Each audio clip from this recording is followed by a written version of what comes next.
Sometimes, the scariest thing isn't the darkness outside, but what silently watches you from within it. Tonight, I'm going to tell you 3 true stories, 3 moments where ordinary life brushed up against the terrifying.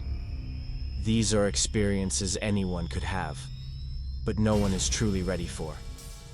If you think you're brave enough, turn off the lights, put on your headphones, and brace yourself. Because some things are only meant to be heard in the dark. Story 1. The Watcher in the Abandoned Church.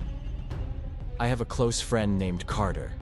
He lives in a remote rural town in Michigan, surrounded by cornfields and dirt roads.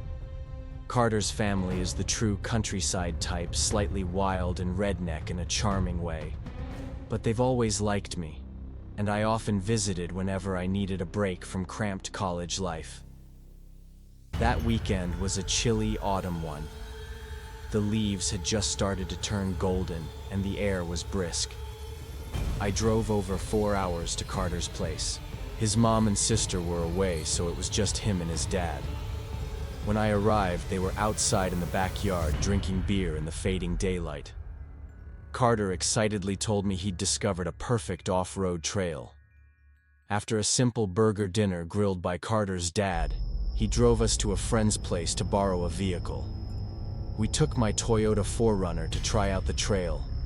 It was my first real off-roading experience, bumpy, dusty, and unexpectedly fun.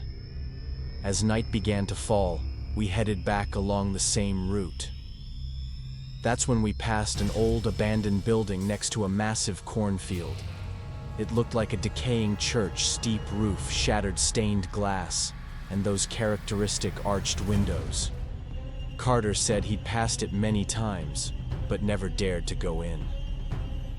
We decided to return and explore it later.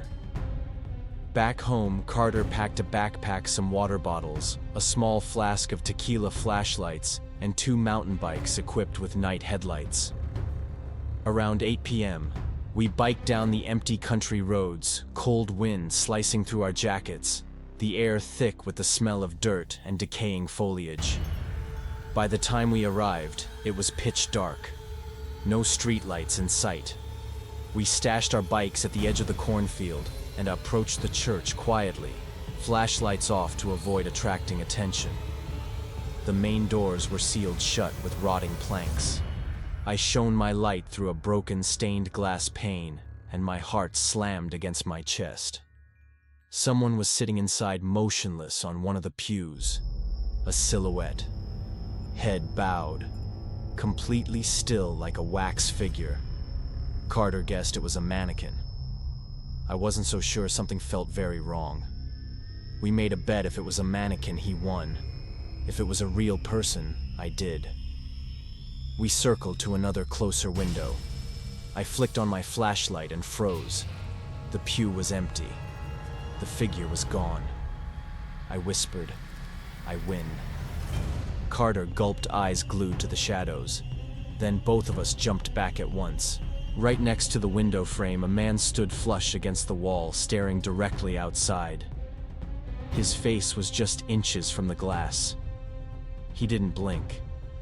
His eyes reflected our lights like animal eyes. We panicked and ran. The only way back was through the vast black cornfield. Pushing through the stalks felt like running inside a living maze. I could hear footsteps behind me crushing corn. Getting closer.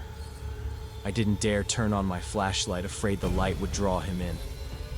Then, silence. No more footsteps. No wind. The cornfield stood still, like the whole world had frozen. Carter whispered, "Which way did we leave the bikes?" As soon as he said it, the silence shattered. A violent rustling, someone was sprinting toward us through the field. I screamed, "Run!" And we tore through the stalks, not daring to look back. A corn leaf slashed across my face, but I didn't stop. We hit the road and collapsed. Carter immediately called his dad to pick us up. The next morning we returned to get our bikes. His dad brought a gun. As I lifted my bike from the weeds, I glanced back at the church. In a second-story window, He was still there, staring. Carter's dad froze, then muttered, "We need to get out of here." That moment haunted me. I still wonder who was he. How long had he been there? And more importantly, how many people had he watched before us? Story 2. The Screams in the Corn. I live alone on my family's farm, right in the middle of a sprawling cornfield. My brother Joe and his wife travel often during the off-season, so I stayed behind for the last harvest. My fiancée passed away a few years ago, and ever since fall nights felt lonelier than ever. It was a cold October night. I was sitting in my armchair by the window, enjoying the breeze coming through the cracked pane. The TV flickered dimly in the background. Then I heard it. A woman's scream, shrill, shaky, torn straight from someone in agonizing pain. I leapt up and ran to the bedroom, unlocking the cabinet to grab my rifle. My heart pounded like it was going to burst. That scream wasn't a prank. Outside moonlight painted the cornfield silver. And then I heard it again. Clearer now. Coming from inside the field. I fired a warning shot into the sky. A weak voice called out, "Help! Me!" I stepped off the porch shouting, "Who's out there?" But there was only wind or no, not even that. Just dead silence. I could hear my own pulse in my ears. I called 911. When the police arrived, I led 4 officers into the field. Their flashlights sliced through the dark like spears. They called out, searched every path, every thicket. Nothing. No response. No trace. One officer looked at me and said, "If you hear anything again, call us. We'll come back." After they left, I stood staring at the field for a few more minutes. Silent. I went back inside, locked every door, turned off the lights, and told myself maybe it was just some kids messing around. Not much to do in a place like this. I took my usual 2 melatonin pills and tried to sleep. An hour later, I woke to a sound downstairs. I remembered I hadn't shut the window earlier. Quietly, I reached for my phone and called Joe. He picked up instantly. I whispered, "Someone's in the house." He didn't ask questions, just said, "I'm calling the police now." I opened the cabinet and took out my shotgun. As I stepped into the hallway, the wooden floor creaked beneath me. Sweat trickled down my forehead. Then, I saw a figure at the bottom of the stairs. Tall, thin face obscured only faint light, revealing a long, emotionless expression. I cocked the gun and shouted, "Freeze." He didn't respond. Just turned quietly and walked into the dark, then suddenly sprinted across the living room and out the back door. I didn't chase. I locked every window and door and waited for the police. They came. I told them everything. They searched the property, but the man had vanished. One officer stayed overnight on guard. I thought it was over. It wasn't. 2 days later, while harvesting near the far end of the field, I spotted something in the corn. I stopped the machine and walked over. A woman's shoe. Old muddy, the laces torn like it had been ripped off in a struggle. I called the police again. They brought search dogs, took samples, but no missing persons had been reported nearby. No one. To this day, I still ask myself, if no one went missing, then who was screaming that night? Story 3. The Stranger in the Night Game. My childhood summers were spent at our old mobile home in Hollywood, South Carolina. It wasn't a beach house or a fancy place, just a 3-bedroom trailer surrounded by fields and dusty back roads. But to us, 4 brothers, it was paradise. I was the second oldest. Those long summer days were filled with adventures, hide and seek in the woods, biking to the old general store, or playing in a rundown schoolyard. That year, our youngest brother Todd was finally allowed to join us on longer outings.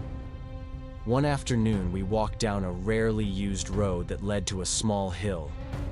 At the top stood an old wooden house with a red storage shed behind it, surrounded by a tiny cornfield. We'd always noticed the place. Never saw anyone live there. No cars, no lights, just the house and the field. Not quite abandoned, but not quite alive either. It seemed like the perfect place for hide and seek. Tony, the oldest, was at first. I ran into the cornfield and crouched down, eyes closed, waiting for footsteps. I heard rustling. Someone was coming. I didn't wait. I bolted toward the shed behind the house, thinking Tony was chasing me. But when I turned back, Tony was laughing and chasing George, our 10-year-old brother, on the other side of the house. I hid behind the shed. When I looked up, I saw Todd leaning against the back wall of the main house. He looked at me, giggled, and put a finger to his lips in a shh motion. And then, a chilling thought hit me. Who was in the cornfield with me? Before I could react, Tony rounded the corner, tagged Todd easily, and spotted me. Game over. I asked, was anyone else hiding in the corn? All three shook their heads. I spoke quickly, nervous. There was someone else in there, I swear. We left immediately. That night after dinner, we minus Todd asked to play flashlight tag. Mom hesitated but agreed since Tony was 14. Back at the abandoned house, the sky was pitch black. I was it this time. I counted to 60, flashlight off, moving quietly. I searched around the house. No one. Then stepped into the cornfield. The air felt colder here. I crept slowly, holding my breath at every twitch of the grass. Then I heard footsteps. Close. I flicked on my flashlight. A figure darted through the beam. Not one of my brothers. No way. I called, "Gotcha." No reply. Then, laughter. Not a kid's laughter, but twisted, shrill, like a grown man with a broken mind. I couldn't breathe. My hand trembled around the flashlight, and then from between the thick stalks, a face emerged. Wrinkled, distorted, like it had been burned or hidden behind crumpled foil. One eye shut tight, the other glaring. He whispered words, "I'll never forget. Can I play with y'all?" I screamed. Run, game over. I ran out of the field shouting for Tony and George. They burst from the shadows and we all sprinted home, flashlights flailing, hearts racing. That night I told our parents everything. Their faces turned pale. Mom ordered no more going out after dark, no matter what. I didn't need reminding. None of us ever went near that house again. A year later, we sold the land, and I swear, I still remember that man's eyes in the dark, like he's still waiting for someone to play with. 3 stories, 3 encounters with the unexplainable, but all share one thing. What lurks in the dark isn't just imagination. Sometimes it stares right back when you think you're safest. If you've ever had a similar experience, share it in the comments. Who knows, maybe your fear wasn't just yours alone. Until next time, if you dare come back.